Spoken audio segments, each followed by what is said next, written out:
በስመ አብ ወወልድ ወመንፈስ ቅዱስ አሐዱ አምላክ አሜን።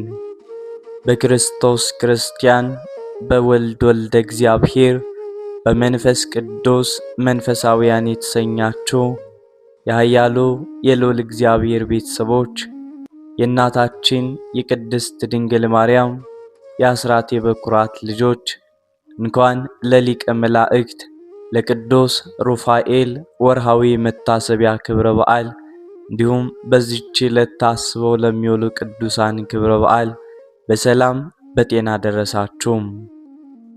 ዝክር ሚዲያችንን ቤተሰብ ካልሆናችሁ ሰብስክራይብ፣ ላይክ እንዲሁም ሼር የደውል ምልክቷን በመጫን አገልግሎታችን ከዚህ በላይ ተደራሽ እንዲሆን ምክንያት ትሆኑ ዘንድ እኛንም እንድታበረታቱ በልዑል እግዚአብሔር ስም በትህትና ቃል እናሳስባለን። ከዚህ በመቀጠል የሊቀ መላእክት የቅዱስ ሩፋኤል ድርሳኑን እንዲህ በማለት እናሰማለን።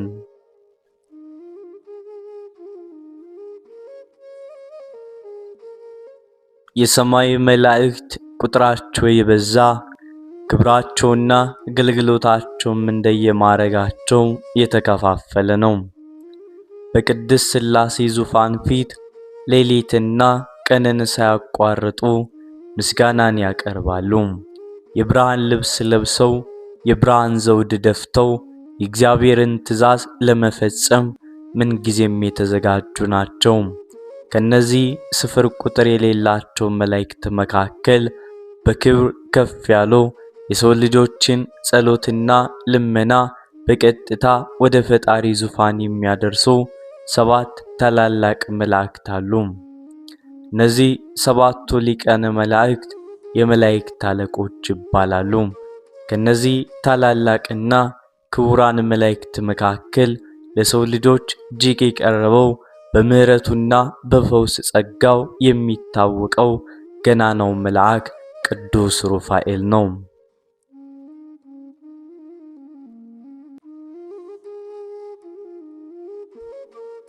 ሩፋኤል የሚለው ስም ዝም ብሎ የተሰጠ ተራ መጠሪያ አይደለም። ሰማያዊና መለኮታዊ ምስጢር ያለው ስም ነው። በዕብራይስጥ ቋንቋ ሩፋ ማለት ፈወሰ፣ ሐኪም ሆነ ማለት ሲሆን ኤል ማለት ደግሞ እግዚአብሔር አምላክ ማለት ነው።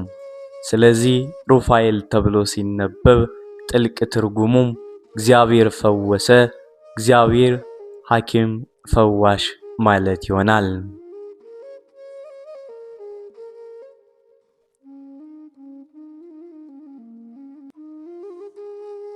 እግዚአብሔር አምላክ የሰው ልጆች በምድር ላይ በበሽታ በሕማም በጭንቀትና በሐዘን ሲሰቃዩ በምሕረቱ እንዲጎበኛቸውና ፈውስን እንዲሰጣቸው ለቅዱስ ሩፋኤል ልዩ ስልጣንና የፈውስን ጸጋም ሰጥቶታል። እርሱ የአካላዊ ደዌዎች፣ የሥጋ በሽታዎች ፈዋሽ ብቻም ሳይሆን ሰዎችን ከውስጣዊ የነፍስ ቁስል ከጭንቀትና ከክፉ መናፍስት ስርዓት የሚፈታ የምሕረት አምባሳደር ነው።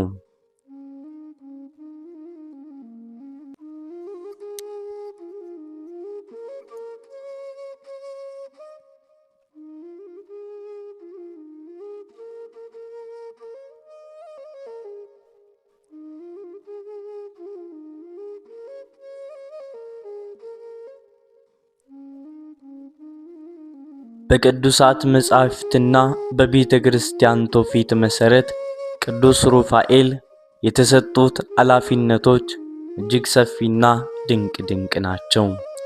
የበሽታዎች ሁሉ ፈዋሽ፣ በሰው ልጆች ላይ የሚመጡትን አደገኛና ተላላፊ በሽታዎች እንዲሁም ፈውስ የሌላቸው የሚመስሉ ሕመሞችን በእግዚአብሔር ስም የመፈወስ ሥልጣን ያለው የጉዞ መሪና ጠባቂ፣ መጻተኞችን፣ ስደተኞችንና መንገደኞች ከአደጋና ከጠላት ጠብቆ ካሰቡበት ቦታ በሰላም የማድረስ ኃላፊነት ስላለው የመንገዶች ረዳት የመንገዶች መሪ ይባላል። ታላቁ ገናናው መልአክ ቅዱስ ሩፋኤል ክፉ መናፍስቶችን አሳዳጅ ይባላል። የሰው ልጅ ሕይወት፣ ትዳርና ሰላም የሚያውኩትን አጋንንትን የማሰርና የማሳደድ ልዩ ሰማያዊ ስልጣን ተሰጥቶታል። ሌላኛውም የማኅፀን ፍሬ ጠባቂ፣ ነፍሰ ጡር እናቶች በሰላም እንዲገላገሉ በማኅፀን ያለው ጽንስ እንዳይጨናገፍና በሰላም እንዲወለድ ይረዳል። እናቶችን ከምጥ ጭንቀት ያቃልላል።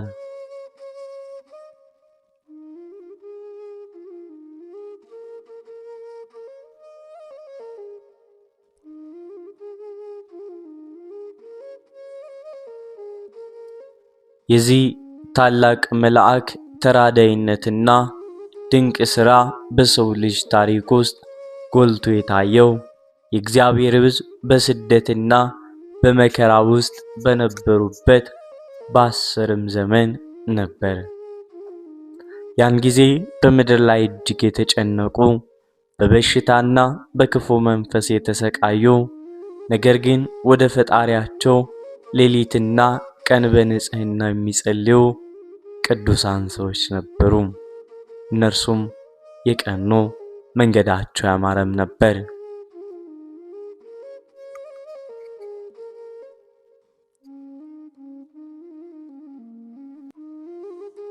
እግዚአብሔር አምላክ የእነዚህን ምስኪነኞች ጸሎት ሰምቶ በሰው አምሳል ተገልጾ ታላቅ ታምር እንዲያደርግና ሰማያዊውን ፈውስ ጥበብ ለሰው ልጆች እንዲያስተምር ቅዱስ ሩፋኤልን ወደ ምድር የላከበት ጊዜም ደረሰ።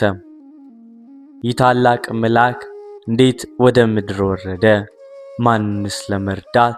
የሰው አምሳል የለበሰ ነውና።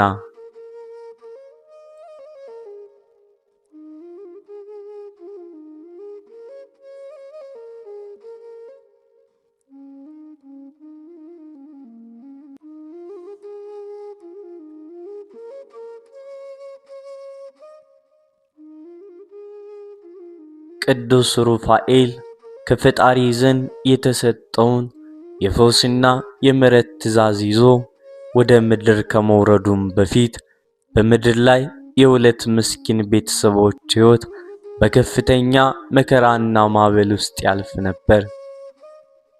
አንደኛው በነነዌ ከተማ የሚኖረው አረጋዊ ጦቢት ሲሆን፣ ሁለተኛው ደግሞ በሩቅ አገር በአክብያጣና የምትኖረው ወጣቷ ሴት ነበረች።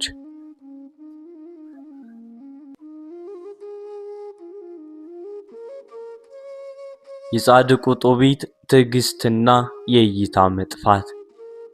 ጦቢት በአሦር ስደት ዘመን ከወገኖቹ ጋር ተማርኮ በነነዌ ከተማ ይኖር የነበረ ፈሪሃ እግዚአብሔር ያደረበት ቅን ሰው ነበረ። ንጉሡ ሰልምናሶር በነገሰበት ዘመን ጦቢት ባለስልጣን የነበረ ቢሆንም በሀብቱና በስልጣኑ አልታበየም። ይልቁኑ የተራቡትን ይመግብ፣ የታረዙትን ያልብስ፣ እንዲሁም አሦራውያን ገድለው በሜዳ ላይ የጣሏቸውን የእስራኤል ወገኖችን አስከሬን በሌሊት እየተሰወረ በክብር ይቀብራቸው ነበር።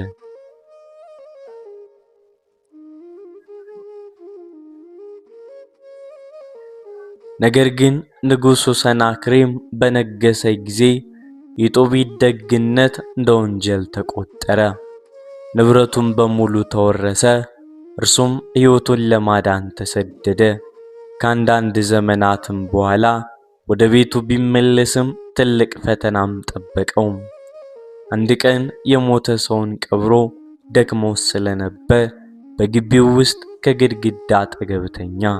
በዚያ ጊዜ በግድግዳው ላይ ካለው የድንቢጥ ጎጆ ውስጥ ትኩስ ኩፍኝ በዓይኖቹም ላይ ወደቀ።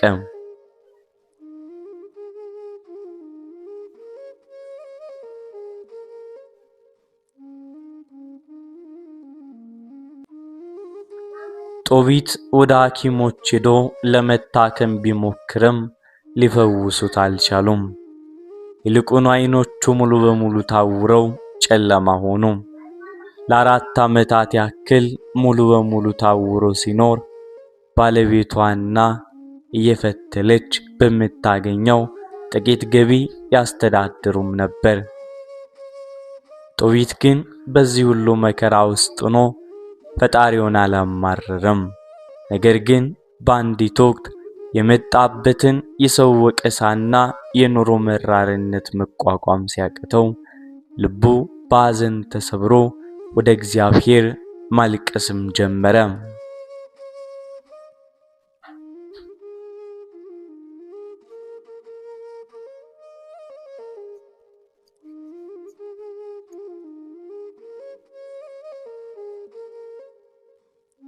አቤቱ አምላኬ ሆይ አንተ ጻድቅ ነህ፣ ሥራም ሁሉ የእውነት መንገድ ነው።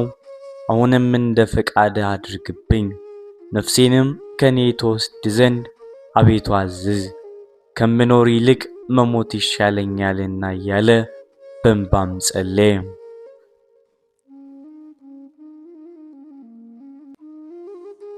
የብላቴናዋ ሳራ ስቃይና የክፉ ጋኔንም ምስራት እንዲህ ነው።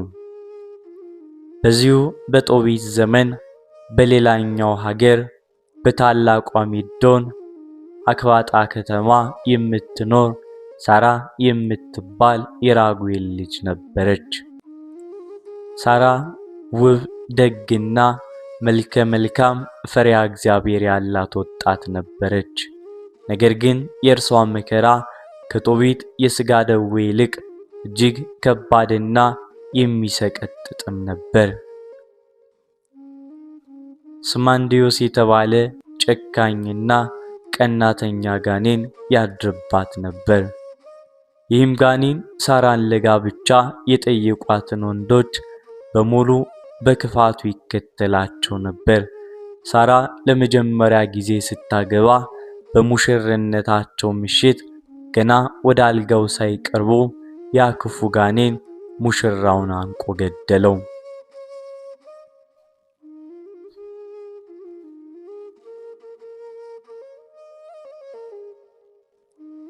ሁለተኛውም ሶስተኛውም እስከ 7ኛው ድረስ ያሉ ባሎቿ ያገቧት ወንዶች በሙሉ በጋብቻቸው የመጀመሪያ ምሽት በዚህ ጋኔን እየተቀሰፉ ሞቱ።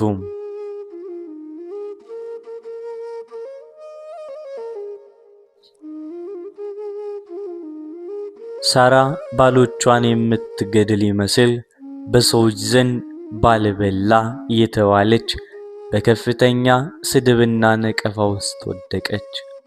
የቤታቸው ሰራተኞች ሳይቀሩ 7ቱን ባሎችሽን የገደልሽ አንቺ ክፉ እያሉ ይሰድዋትና ያንቋሽሿት ነበር።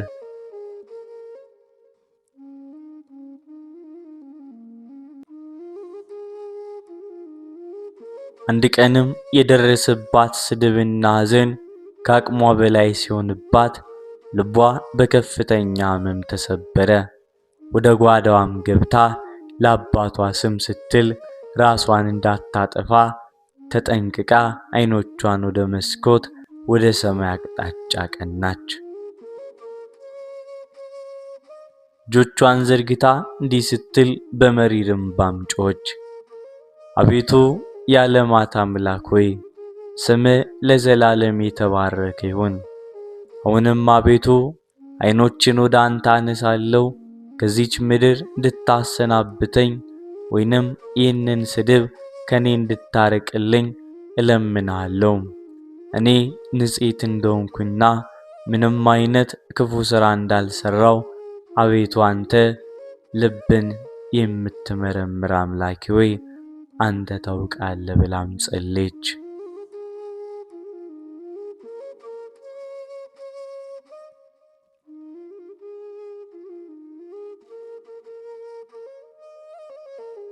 የእነዚህ የሁለቱ ምስኪኖች ፍጥረታት ጩኸት የነነዌው አረጋዊ ጦቢትና የሚዶኗ ወጣት ሳራ በተመሳሳይ ቀን በአንዲት ሰዓት በሰማያዊው የእግዚአብሔር ዙፋን ፊት ደረሰ። እግዚአብሔርም ሰማ። እግዚአብሔር አምላክ የንጹሐንን እንባ በከንቱ አይጥልምና ለሁለቱም ቤተሰቦች በአንድ ጊዜ የሚሆን ድንቅ የፈውስና የደስታ ዕቅድ አዘጋጀ። ይህንን ታላቅ ሰማያዊም ተልእኮ ለመፈጸምም በመጀመሪያው ክፍል ላይ የተመለከትነውን የፈውስና የሰላም መልአክ ታላቁን ሊቀ መላእክት ቅዱስ ሩፋኤልን ወደ ምድር እንዲወርድ አዘዘው።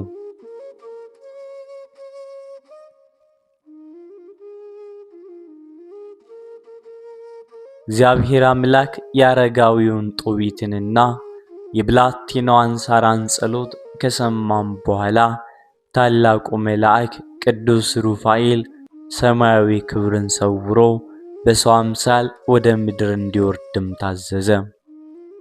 በዚህ ጊዜ በነነዌ ከተማ በጦቢት ቤት ሌላ አዲስ ታሪክ መጀመር አቅጣጫን ይዞ ነበር።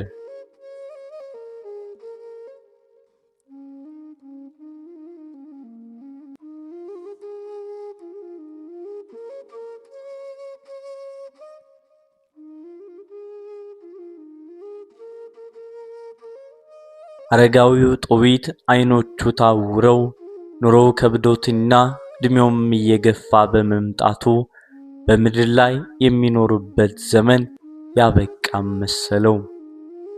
ስለዚህ አንድ ቀን ብቸኛ ልጁን ጦቢያን ወደ እርሱ ጠራው።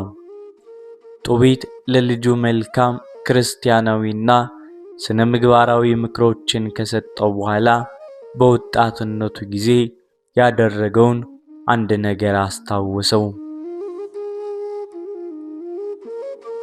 ልጄ ሆይ አለው፣ ጦቢት ገና አፍታም በነበርኩበት ዘመን በሚዶን አገር በራስጌ ከተማ ለሚኖረው ጋባኤል ለተባለው ዘመናችን 10 መክሊት ብር በጣም ብዙ 100 ኪሎ ግራም የሚመዝን ውድ ብር በአደራ አስቀምጬለት ነበር። አሁን እኛ ድሆች ብንሆንም እግዚአብሔርን የምትፈራ ከሆነ ታላቅ ሀብት ይኖራል። ስለዚህ ወደዚያ ሩቅ አገር ሄደ ያንን አደራ የተቀመጠውን ገንዘብ እንድታመጣ ፈልጋለሁ አለው።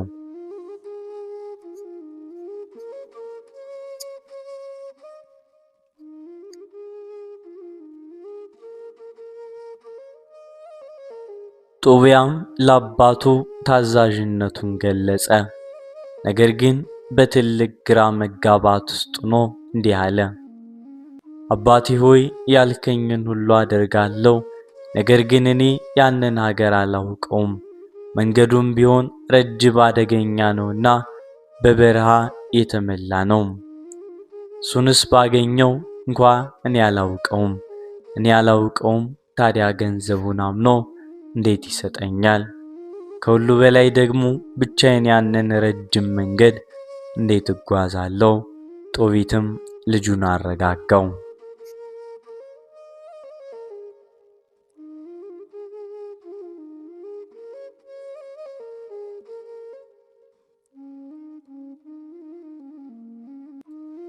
ጋባኤል የጻፈልኝን በእጄ የተፈረመ የምስክርነት ወረቀት የዕዳ ደብዳቤ እሰጥሃለሁ አለው። እርሱን ሲያይ ወዲያውን ያውቃል። አሁን ግን የሚከተለው መንገድ የሚያውቅና ታማኝ የሆነ ደመወዝተኛ ሰው ፈልግ። እኔ ሳልሞት በፊት ይህንን ገንዘብ ሄደህ እንድታመጣ እግዚአብሔር መንገድን ያቅነው አለው።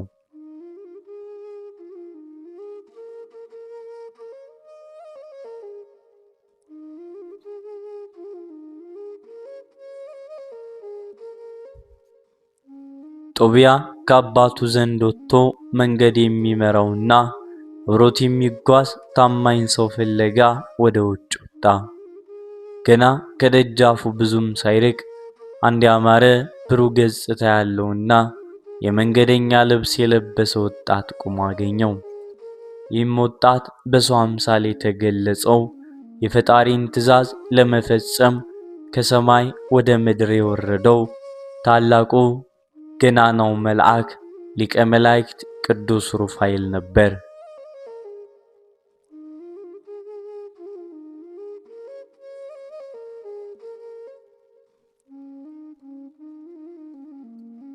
ነገር ግን ጦቢያ በሥጋ ዓይን ይመለከተው ስለነበር እርሱ የእግዚአብሔር መልአክ መሆኑን ፈጽሞ አላወቀም ነበር። ጦቢያ ወደ ወጣቱ ቀረብ ብሎ ደግ ወጣት ሆይ አንተ ከየት የመጣህ ነህ? ሲል ጠየቀው። መልአኩም እኔ ከወንድሞቼ ከእስራኤል ልጆች አንዱ ነኝ፣ እዚህ የመጣሁትም ሥራ ፍለጋ ነው አለው። ጦቢያም ቀጠል አድርጎ ወደ ሜዶን አገር የሚወስደውን መንገድና ስፍራውን ታውቀዋለህ? ሲል ጠየቀው። ቅዱስ ሩፋኤልም በሰውኛ አንደበት እንዲህ አለው፣ አሁን መንገዱን በሚገባ አውቀዋለሁ። በዚህ አገር ብዙ ጊዜ ተቀምጫለሁ። ዘመዳችሁ ጋባኤልንም ቢሆን በሚገባ አውቀዋለሁና ተራራውንና ሸለቆን ሁሉ አውቀዋለሁ፣ በሰላም አደርሳለሁ ብሎ ቃል ኪዳን ገባለት።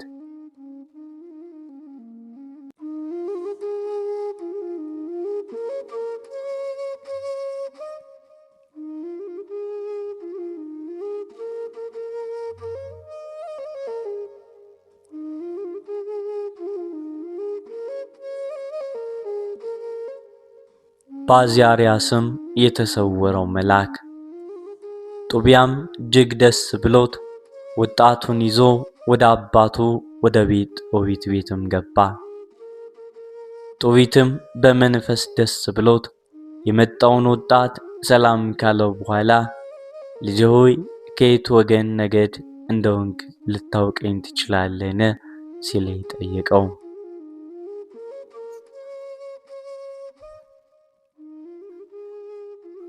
ቅዱስ ሩፋኤልም የአባቶችን ወገን ለምን ትፈልጋለህ? እኔ ልጅን በሰላም አድርሼ የምመልስህ ታማኝ መሪ ነኝ፣ ስሜም አዛርያ ይባላል አለው። አዛርያ ማለት እግዚአብሔር ረዳት ነው ማለት ነው። መልአኩ ይህንን ስም የተጠቀመው ውሸት ለመናገር ሳይሆን እግዚአብሔርን ረዳትነትና የተሰጠውን ሰማያዊ ተልእኮ ለመግለጽ ነበር።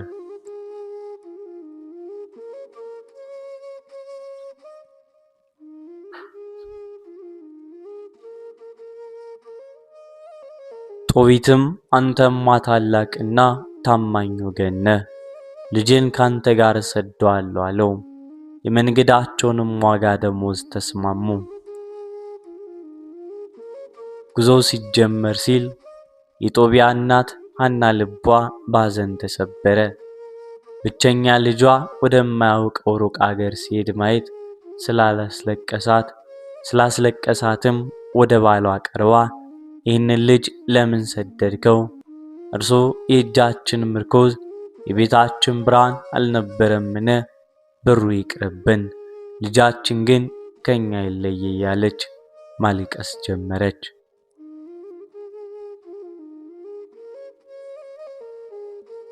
ጦቢት ግን ሚስቱን አረጋጋት።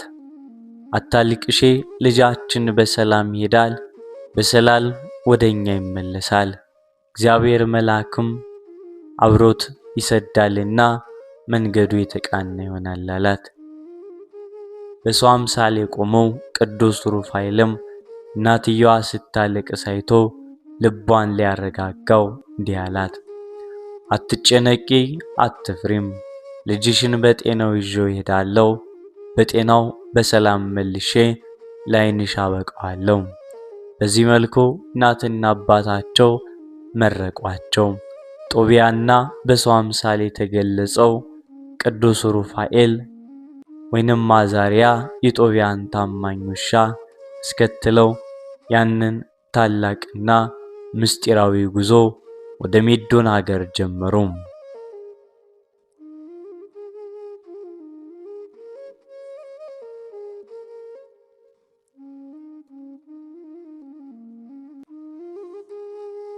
ወጣቱ ጦቢያና መንገደኛው አዛርያ ቅዱስ ሩፋኤል ከነነዌ ከተማ ወጥተው ጉዟቸውን ቀጠሉ።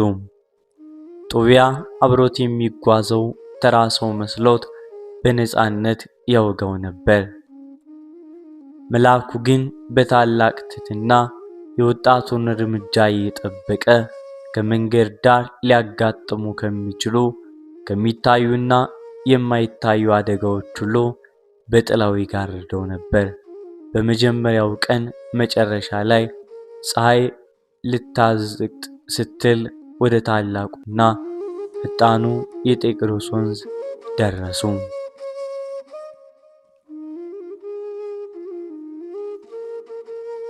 መንገዱ እጅግ አድካሚ ስለነበረና ምሽትን በመቅረቡ በወንዙ ዳርቻ ለማደር ወሰኑ። ጦቢያ መንገዱን ሙሉ ሲጓዝ አቧራ የለበሱ እግሮቹን ሊታጠብና ሊቀዘቅዝ ወደ እርሱ ወደዛም ወንዝ ወረደ።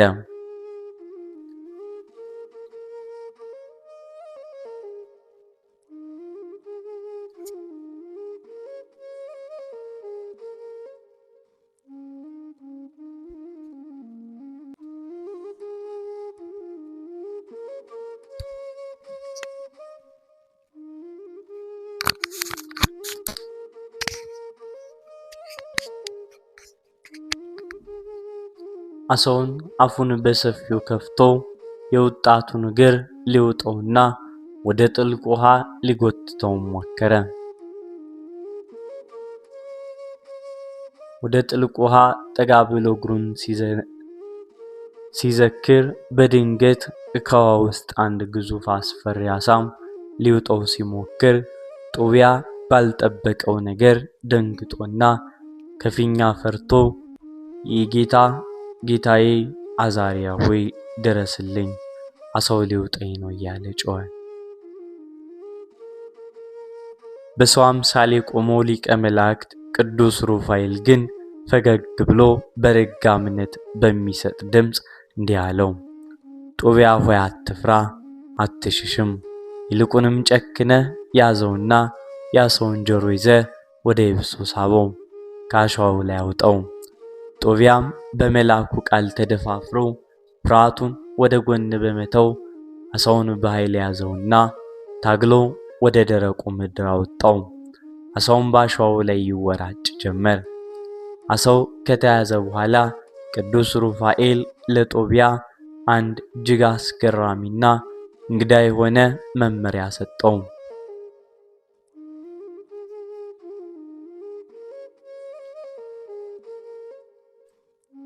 አሁን ይህንን አሳ ረደውና ሆዱን በጥንቃቄ ክፈት አለው።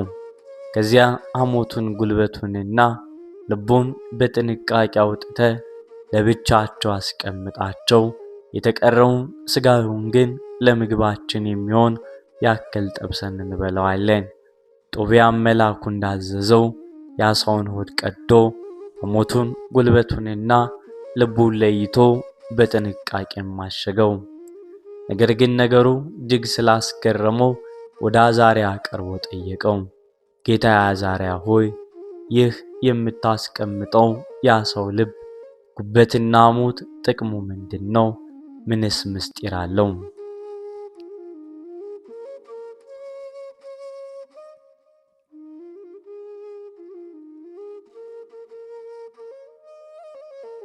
ቅዱስ ሩፋኤልም እግዚአብሔር ለሰው ልጆች የሰጠውን የተፈጥሮ መድኃኒትና እርሱ የተላከበትን የፈውስ ስልጣን የሚገልጽ ታላቅ ምስጢር ለወጣቱ እንዲህ ሲልም አስረዳው። ሰማይ ጦቢያ ሆይ ይህ የአሳው ጉበትና ልብ እጅግ ድንቅ መድኃኒት ነው። አንድ ሰው በክፉ መንፈስ ወይንም በጋኔን ቢሰቃይና ቢጨነቅ ይህንን የአሳውን ጉበትና ልብ በዕጣን እሳት ላይ አድርገ ካጠንከው ያ ክፉ መንፈስ ሽታውን መቋቋም አቅቶት ከሰውየው ይሸሻል። ወደዚያም ሰው ዳግመኛ አይመለስም። መልአኩ ቀጠለና የሐሞትን ምስጢር ገለጸለት። የሐሞት ደግሞ በዓይናቸው ላይ ደዌ ወይንም ነጭ ቅርፊት ወይንም ኩፍኝ ወድቆባቸው ለታወሩ ሰዎች መድኃኒት ነው። የታወረው ሰው ዓይን በዚያ ሐሞት ቀብተ ብትነፋበት የዓይኑ ቅርፊት ተገፎ ይወድቃል፣ ብርሃኑም ሙሉ በሙሉ ይመለስለታል አለው።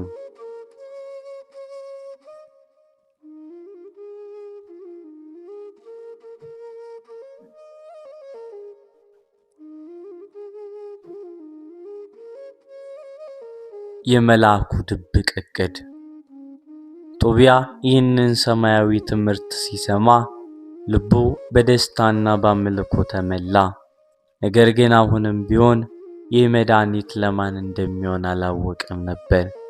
እርሱ የሚያውቀው አባቱ ጦቢት መታወሩን ብቻ ነው።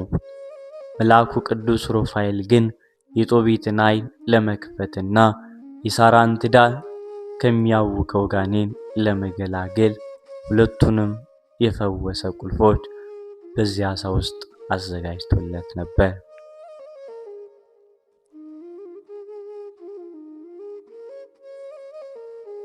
ዓሣውን ጠብሰው ከተመገቡ በኋላ የተረፈውን ሥጋ ለመንገዳቸው እንዲሆን አድርገው አደረቁት። ከዚያ በቅዱስ ሩፋኤል መሪነት ጉዞአቸውን ወደ ሜዶን አገር በልበ ሙሉነት ቀጠሉ። ጦቢያ አሁን ከመሪው ጋር ያለው ፍርሃት ተወግዶ በታላቅ ተስፋ ወደፊት ይራመድ ነበር።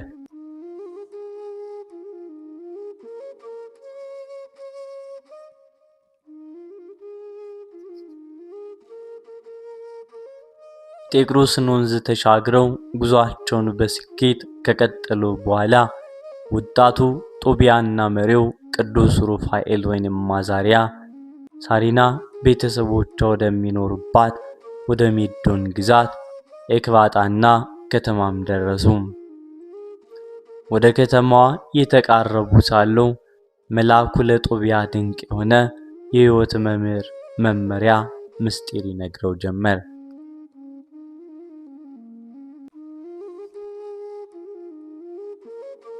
ቅዱስ ሩፋኤል ጦቢያን እንዲህ አለው።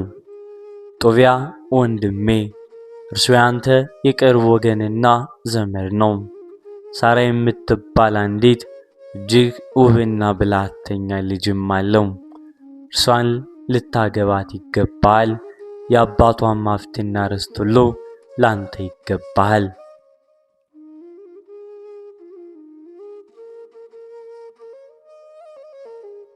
ጦቢያ ግን ይህንን ሲሰማ ክፉኛም ደነገጠ።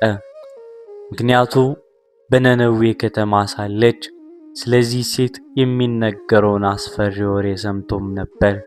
ጦቢያም ፍርሃቱ ሳይደብቅ ለመልአኩ እንዲህ አለው፣ ጌታዬ አዛርያ ሆይ፣ እቺ ሴት 7 ባሎችን አግብታ 7ቱም በሙሽረት ምሽት በክፉ ጋኔን እንደተገደሉባት ሰምቻለሁ። ጋኔኑ እርሷን አይነካትም፣ ነገር ግን ወደ እርሷ ሊቃረቡ የሚመጣውን ወንድ ሁሉ ይገድላል። እኔ ለአባቴና ለእናቴ እያዘንኩ ነው። እኔ ብቸኛ ልጃቸው ነኝ። እኔም ብሞት እነርሱን ባዘን ወደ መቃብር የሚሰዳቸው ሰው የለምና አብዝቼ እፈራለሁ አለው።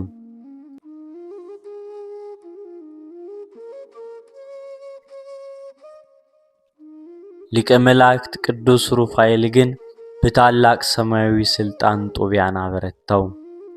ጦቢያ ሆይ፣ አባቶቼ እግዚአብሔርን ከሚፈራ ወገን ሚስት እንድታገባ የሰጡን ምክር ረሳውን? አሁንም አትፍራ። ያ ክፉ ጋኔል ዛሬ በእግዚአብሔር ኃይል ካንተ ጋር ይርቃል። ዛሬ ምሽት ወደ መኝታ ክፍሎ በገባ ጊዜ ያንን በወንዙ ዳር ያኖርከውን የዓሣውን ጉበትና ልብ አውጥተህ በዕጣኑ እሳት ላይ አድርገህ ጥነው።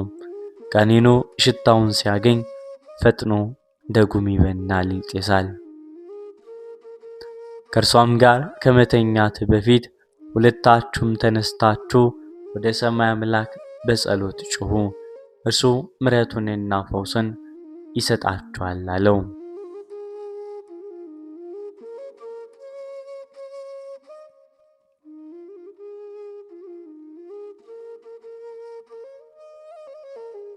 ወደ ራጉኤል ቤት እንደደረሱ የሳራ አባት ራጉኤል በደስታ ተቀበላቸው። ራጉኤል ጦቢያን ሲያየው ለባለቤቱ ለአድና ይህ ወጣት ዘመዳችንን ጦቢትን እንዴት ይመስላል አላት። ማንነታቸውን ጠይቆ የጦቢት ልጅ መሆኑን አስረዳ። በደስታ ተሞልቶ አቀፋቸው። ስለ ጦቢት ዕውርነትም ሰምቶ አዘነ። በማዕድ ላይ ሳሉ ጦቢያ መሪው ባዘዘው መሰረት ሳራን ሚስት አድርገ እስክትሰጠኝ ድረስ እነዚህንም አልቀምስም እንዲህ ብሎም ተናገረ። ራጉኤል ግን የልጁን ታሪክና ያለፈውን መከራ ስላወቀ እሺ ለማለት ፈራ። በዚህ ጊዜ በሰው አምሳል የቆመው ቅዱስ ሩፋኤል ጣልቃ በመግባት ልጅን ለዚህ ወጣት ለመስጠት አትፍራ፣ እርሱ ፈሪሃ እግዚአብሔር ያለው ሰው ስለሆነ ልጅ ለእርሱ ትገባለች፣ ሌሎቹ እንዳልሆነች አይታል ያለው። ራጉኤልም በመልአኩ ቃል ተረጋግቶ የጋብቻውን ሥርዓት ፈጸመ።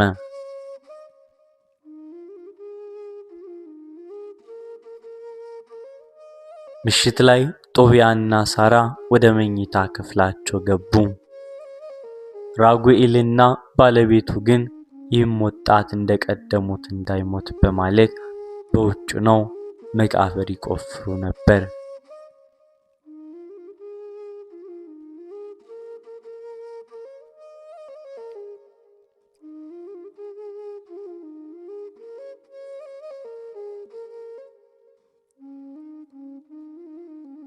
በክፍሉ ውስጥ ግን ታላቅ ሰማያዊ ተአምር እየተፈጸመ ነበር። ጦቢያ መልአኩ እንዳዘዘው የዓሣውን ጉበትና ልብም አውጥቶ በዕጣኑ እሳት ላይ አኖረው። ወዲያውኑ ያ ክፉ ቀናተኛ ጋኔን ስማንዴዎስ ሽታውንና ሰማያዊውን መለኮታዊ ኃይል መቋቋም አቅቶት በታላቅ ጩኸት ከሳራ ላይ ተነቅሎ ሸሸ።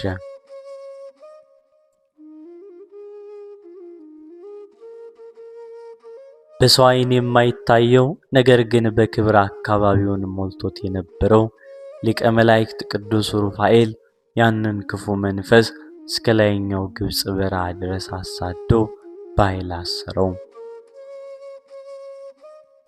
ዳግመኛ ወደ ሰው ልጆች መጥቶ ትዳርና ሰላምን እንዳያውክ አደረገው። ጦቢያና ሳራ ካልጋቸው ተነስተው እጆቻቸውን ወደ ሰማይ ዘረጉ። ጦቢያ መልአኩ እንዳስተማረው እንዲህ ሲል ጸለየ። የአባቶቻችን አምላክ እግዚአብሔር ሆይ አንተ የተባረክህ ነህ። አሁንም አቤቱ እኔ ይህችን እህቴን የምወስዳት በምኞት ሳይሆን በእውነትና በንጽሕና ነው። በእኛ ላይ ምሕረትን አድርግ፣ ሁለታችንም በሰላም እንድናረጅ ፍቀድልን። ሳራም አብራው አሜን ብላ ጸለየች። በማለዳው ራጉኤል ጦቢያ በሕይወት መኖሩን ሲያይ ደስታው ወዳር አልነበረውም። ቆፈረውን መቃብር ፈጥኖ እንዲደፈን አደረገ። ለዓመታት በለቅሶ በውርደትና በቤት መዘጋት ውስጥ የነበረው የሳራ ሕይወትና የራጉኤል ቤት ደስታ በበዓልና በእግዚአብሔር ምስጋና ተመላ። ቅዱስ ሩፋኤልም በሰርጉ ቀናት መካከል ብቻውን ተጉዞ የጦቢትን አደራ ገንዘብ ከጋባኤል ዘንድ በሰላም አስመጣው።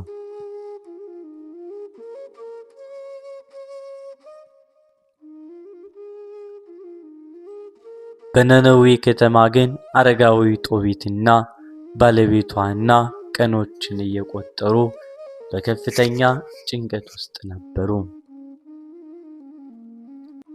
የጉዞው ጊዜ አልፎ ልጃቸው ሳይመለስ ሲቀር ሐና ልጄ ጠፍቷል፣ ልጄ የነበረው የዓይኔ ብርሃን መከራ አግኝቶታል ያለች መንገድ ላይ ቆማ ትመለከት ነበር። ጦቢትም ዓይኑ ባይም በልቡ ይተክዝ ያዝንም ነበር። ወደ ነነዌ ከተማ ሲቃረቡ መሪው አዛርያ ቅዱስ ሩፋኤል ጦቢያን ለብቻው ጠርቶ እንዲህ አለው። ጦቢያ ወንድሜ ሆይ አባትን በምን አይነት ሁኔታ ትተው እንደመጣ ታውቃለህ። አሁንም ሚስትና ማጀብ ቀስ ብለው እንዲመጡ አድርገህ እኛ አባት ጋር ፈጥነን እንደርስ ዘንድ ወደፊት እንቅደም። ያንን የዓሣውን ሐሞት በእጅ ይዘዋልና። ሁለቱ ፈጥነው ወደ ቤትም ገቡ። የጦቢያ ውሻም ቀደም እየሮጠ በመግባት መመለሳቸውን በደስታ ይበልጥ ያበስር ነበር። ሐና ልጇን ስታየው እየሮጠች መታቀፈችው። ጦቢትም እየተሰናከለ ወደ ደጃፍ ወጣ። ጦቢያ ወዲያውኑ ወደ አባቱ ቀረበ። መልአኩ ቅዱስ ሩፋኤል በነገረው መመሪያ መሰረት ያንን የአሳውን ሐሞት በአባቱ በጦቢት ዓይን ላይ ቀባው። አባቴ አይዞህ በርታ አለው። ሐሞቱ የጦቢትን ዓይን በበላው ጊዜ ጦቢት ዓይኑን አሻሸ። በዚያን ጊዜ እንደ ቅርፊት ያለ ነጭ ደዌ ከዓይኑ ተገፎም ወደቀ።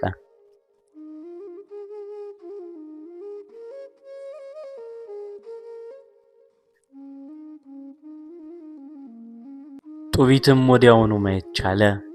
ብርሃኑ ተመልሶለት ልጁን ጦቢያን ሲያየው በመሪር እንባ አቀፈውና እጆቹን ወደ ሰማይ ዘርግቶ እንዲህ ሲል ጮኸ። የእስራኤል አምላክ እግዚአብሔር ሆይ አንተ የተባረክህ ነህ፣ ስምህ ለዘላለም ታላቅ ይሁን። አንተ ቀጣኸኝ፣ አሁንም አንተ ማርከኝ። እነሆ ልጅን ጦቢያን አየሁት። ከጥቂት ጊዜ በኋላ ሙሽራይቱ ሳራ ከነሙሉ ሀብቷም ደረሰች። ለዓመታት በልቅሶና በጨለማ ተውጦ የነበረው የጦቢት ቤት አሁን በጥፍ ደስታ በእግዚአብሔር ምስጋና ተሞላ። ከደስታው በዓል በኋላ ጦቢትና ልጁ ጦቢያ ተቀምጠው ይህንን ሁሉ ውለታ ስለዋለላቸው ታማኝ መሪ አዛርያ ተነጋገሩ። ጦቢያ ለአባቱ አባቴ ሆይ ይህ ሰው ካመጣው ብር እኩሌታውን ብንሰጠው እንኳ ውለታውን አንመልሰውም። እኔን ከአደጋ ጠብቆኛል፣ ጋኔኑን አሳዶ ሚስት አጋብቶኛል፣ ያንተን ዓይንም አብርቷል አለው።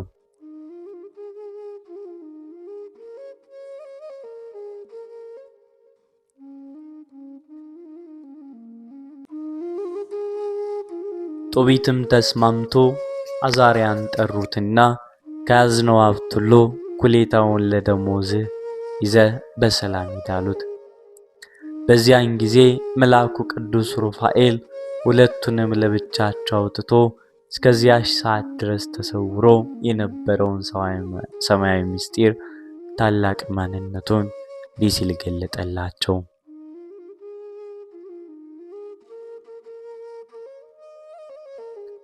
እግዚአብሔርን አመስግኑት፣ ለያው ፍጥረት ሁሉ ስራው መስክሩም።